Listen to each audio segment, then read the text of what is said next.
Okay students, நம்ம வந்து first chapter complete பண்ணிட்டோம். இப்போ வந்து செகண்ட் சாப்டர் வந்து நான் ஸ்டார்ட் பண்ண போகிறேன். செகண்ட் சாப்டர் வந்து இன்டெக்ரல் கால்குலஸ், அதாவது தமிழில் என்ன சொல்லுவாங்கன்னா தொகை நுண்கணிதம் சொல்லுவாங்க. இன்டெக்ரல் கால்குலஸ்க்கு தொகை நுண்கணிதம். இதில் நம்ம சம் ப்ராப்பர்ட்டிஸ் வந்து நம்ம பார்க்க போகிறோம். இதில் வந்து பார்த்திங்கன்னா என்னென்ன டாப்பிக்லாம் நமக்கு இருக்குது அப்படின்னு பார்த்தீங்கன்னா, என்னென்னா நீங்கள் லேர்ன் பண்ண போகிறீங்க அப்படின்னு பார்த்தீங்கன்னா,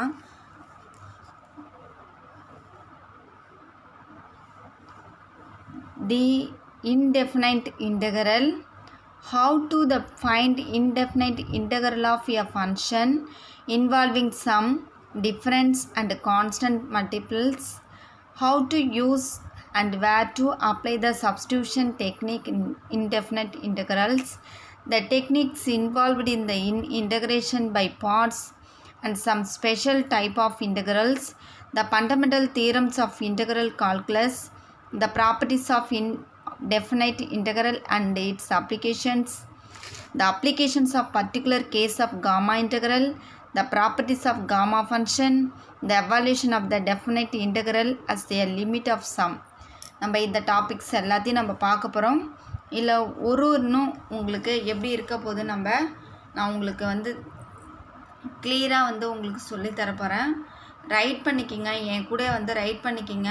உங்களுக்கு டெஃபினேஷனாக கொடுத்துருக்காங்க, அதை வந்து நான் ஒரு தோரணையாக உங்களுக்கு ரைட் பண்ணி காமிக்கிறேன். ஓகேவா? ஸ்டூடெண்ட்ஸ், இப்போ என் கூட இந்த பாயிண்ட்ஸ்லாம் ரைட் பண்ணிக்கிங்க. ஃபஸ்ட்டு பாயிண்ட் வந்து பார்த்திங்கன்னா, integration is the reverse process of differentiations.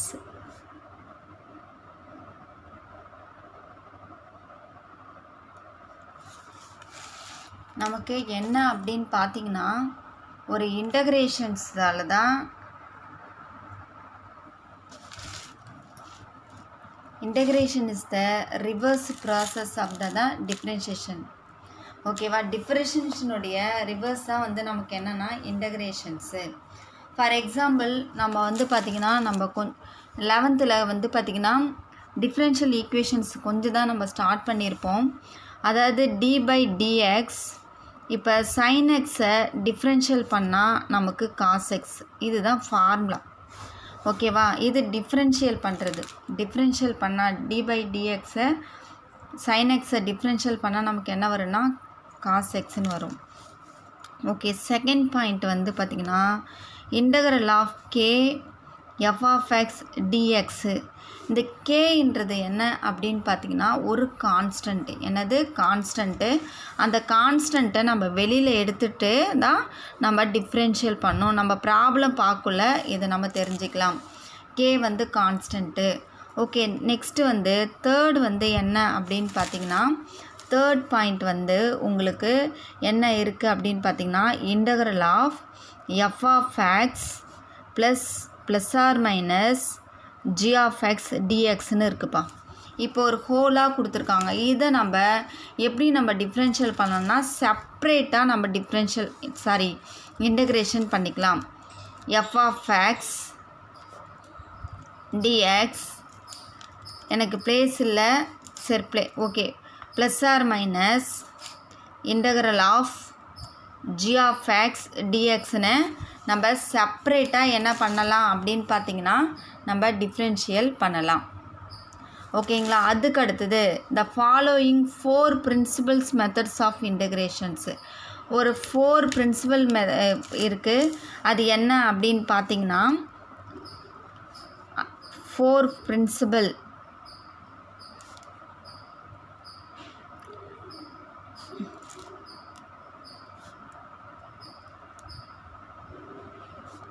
of integrations. ஒன்று ஃபஸ்ட்டு பாயிண்ட்டு, இதில் வந்து பார்த்திங்கன்னா integration by decomposition. Second point, integration by parts. Integration by parts.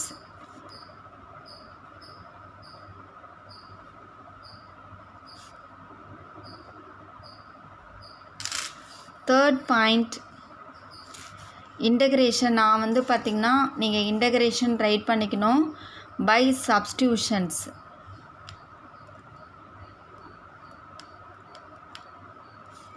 By substitutions. Fourth point, integration by successive reduction. இந்த 4 parts நமக்கு இருக்குது. ஓகேங்களா? அதுக்கடுத்தது உங்களுக்கு ஃபஸ்ட்டு நான் வந்து கொஞ்சம் டெஃபினேஷன்ஸ் வந்து பார்த்திங்கன்னா புக்கில் சொல்லிடுறேன். அந்த டெஃபினேஷனை நீங்கள் ரைட் பண்ணிக்கிங்க. இப்போ டெஃபினேஷன் 2.1 என்ன சொல்கிறாங்க அப்படின்னு பார்த்தீங்கன்னா, ஒரு ஃபங்க்ஷன் எடுத்துக்கிறோம். அந்த ஃபங்க்ஷனுக்கு எஃப் ஆஃப் எக்ஸ்ன்னு பேர் எடுத்துக்கிறோம். F of x is set to be a primitive function. F of x set to be என்ன சொல்லுவாங்கன்னா, primitive function of the derivative functions f of x equal f of x if d by d x. D by டிஎக்ஸ்ன்றது differential பண்ணுறோம். அப்போ d by d x capital f of எக்ஸை differential பண்ணால் நமக்கு answer என்ன கிடைக்கும் அப்படின்னு பார்த்திங்கன்னா, ஸ்மால் எஃப் ஆஃப் எக்ஸு கிடைக்கும். இதுதான் வந்து நம்ம முக்கியம். அப்போ d by d x capital f of எக்ஸை நம்ம டிஃப்ரென்ஷியல் பண்ணால் small f of x value கிடைக்குது. ஓகே, நெக்ஸ்ட்டு ஃபார் எக்ஸாம்பிள் கொடுத்துருக்காங்க. இது d by d x whole power x power 3ன்னு இருக்குது. இதுக்கு ஃபார்முலா இருக்குது. நான் ப்ராப்ளம் நான் போடுவேன், அதில் உங்களுக்கு நல்லா தெரிஞ்சிடும். இந்த பவரில் இருக்க 3 இருக்குல்லப்பா, எக்ஸ் பவர் 3ன்னு இருக்குல்ல, அந்த 3யை முன்னாடி கொண்டு வந்துட்டு 1 சப்ட்ராக்ட் பண்ணிக்கணும். அப்போ 3x² வருமா? இங்கே பாருங்கள், எக்ஸ் க்யூபு பவரில் 3 முன்னாடி கொண்டு வந்துட்டு 1 சப்ட்ராக்ட் பண்ணிக்கணும். இப்போ இங்கே பாருங்கள், இதில் என்ன இருக்குது பார்த்தீங்கன்னா, d by d x x power 3 + 5ன்னு இருக்குது. அதேமாதிரி எக்ஸ் பவர் 3னா பவரில் இருக்கிற 3 முன்னாடி கொண்டு வந்துடணும், 1 சப்ட்ராக்ட் பண்ணிக்கணும் பவரில் 3x². ஏன் மிஸ் 5 வந்து டிஃப்ரென்ஷியல் பண்ணனா 5 வந்து கான்ஸ்டன்ட் வேல்யூ, அது வந்து நமக்கு 0வாக ஆகிடும். ஓகேங்களா? இப்போ அதே தான் இங்கேயும் உங்களுக்கு கொடுத்துருக்காங்க. D by d x x power 3 -3/2. அந்த -3/2 உங்களுக்கு கான்ஸ்டன்ட் தான். எக்ஸ் பவர் 3யை மட்டும் நம்ம டிஃப்ரென்ஷியல் பண்ணிங்கன்னா உங்களுக்கு வேல்யூ வந்து பவரில் 3 முன்னாடி வந்துடும், x². அதுக்கடுத்து d by d x x power cube plus e கொடுத்துருக்காங்க. ஈன்றது கான்ஸ்டன்ட் தான். இதே இ பவர் எக்ஸாக இருந்துச்சுன்னா நம்ம டிஃப்ரென்ஷியல் பண்ண முடியும். ஆனால் வந்து இங்கே இ மட்டும்தான் இருக்குது. அப்போ கான்ஸ்டன்ட் வேல்யூ, அப்போ வந்து நமக்கு 3x² மட்டும் வரும். அப்போ வந்து பாருங்கள், 5 மைனஸு இ -5 இது எல்லாமே கான்ஸ்டன்ட் வேல்யூ தான். இதை டிஃப்ரென்ஷியல் பண்ணால் உங்களுக்கு 0. அதாவது ஒரு எக்ஸாம்பிள் உங்களுக்கு கொடுத்துருக்காங்க. இந்த பேராகிராஃபை ரீட் அவுட் பண்ணி பாருங்கள். அதுக்கடுத்து in general d by d x capital f of எக்ஸை நம்ம டிஃப்ரென்ஷியல் பண்ணால் எஃப் ஆஃப் எக்ஸ் வரும் சொல்லியிருக்காங்க. இதுவே நம்ம இன்டகிரேஷன் பண்ணால் நமக்கு என்ன வரும்னு பார்க்குறோம். இது டிஃப்ரென்ஷியல் வேறு, இன்டகிரேஷன் வேறு. இப்போ integration of small f of x டிஎக்ஸை இன்டகிரேஷன் பண்ணிங்கன்னா உங்களுக்கு வேல்யூ வந்து capital f of x plus சின்னு வரும். அப்போ கேபிட்டல் எஃப் ஆஃப் எக்ஸை டிஃப்ரென்ஷியல் பண்ணால் ஸ்மால் எஃப் ஆஃப் எக்ஸை இன்டகிரேஷன் பண்ணால் capital f of x plus சின்னு நம்ம போடணும். இந்த சின்றது என்னன்னு சொல்லிட்டு கொடுத்துருக்காங்க பாருங்கள். Where c is the called the constant of integrations. C is the called constant of integrations. இந்த ரிமார்க்ஸ் கொடுத்துருக்காங்க. if two differential primitive functions capital F of x and g of x have the same derivative functions f of x, then they difference only the constant term. Integral of f of x, இது பேர் வந்து integral சொல்லுவாங்க. Integral of f of x dx is called indefinite integral. அது பேர் என்னது?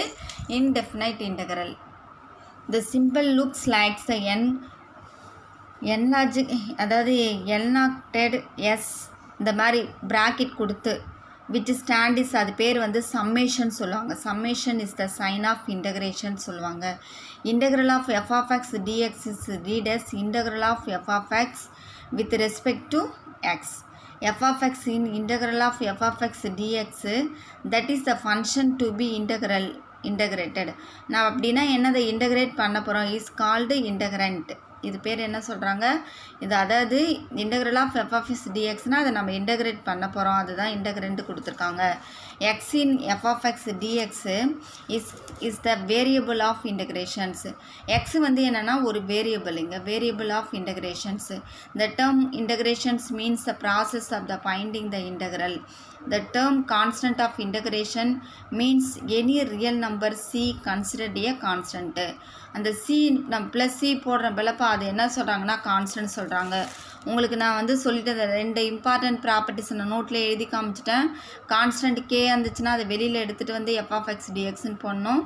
அப்புறம் next f of x g of x டிஎக்ஸ்னால் தனித்தனியாக செப்பரேட்டாக நம்ம வந்து என்ன பண்ணிக்கலாம்னா ரைட் பண்ணலாம்னு சொல்லியிருக்கேன். அதுக்கடுத்து மெத்தட் ஆஃப் இன்டகிரேஷன்ஸ் வந்து integration decomposition, integration by parts, integration by substitution, integration by reduction கொடுத்துருக்காங்க. ஒரு ரிமெம்பர் கொடுத்துருக்காங்க பாருங்கள். Integrate function f of x means finding a function capital f of x differential of அதை d by d x f of x plus c இருந்துச்சுன்னா அது small f of எக்ஸை நம்ம right பண்ணலாம் அப்படின்னு சொல்லியிருக்காங்க. ஓகே, அதுக்கடுத்து நம்ம வெரி ஃபார்முலாஸ் பார்க்கணும். ஃபார்முலாஸை பார்த்துட்டு அதை பேஸ் பண்ணி நம்ம சம்ம வந்து நெக்ஸ்ட் கிளாஸில் வந்து ஸ்டார்ட் பண்ணிக்கலாம். இது வரைக்கும் உங்களுக்கு எக்ஸ்பிளைன் பண்ணதை நீங்கள் வந்து நோட்டில் அழகாக வந்து கிளியராக எழுதி வச்சுக்கிங்க. தேங்க்யூ.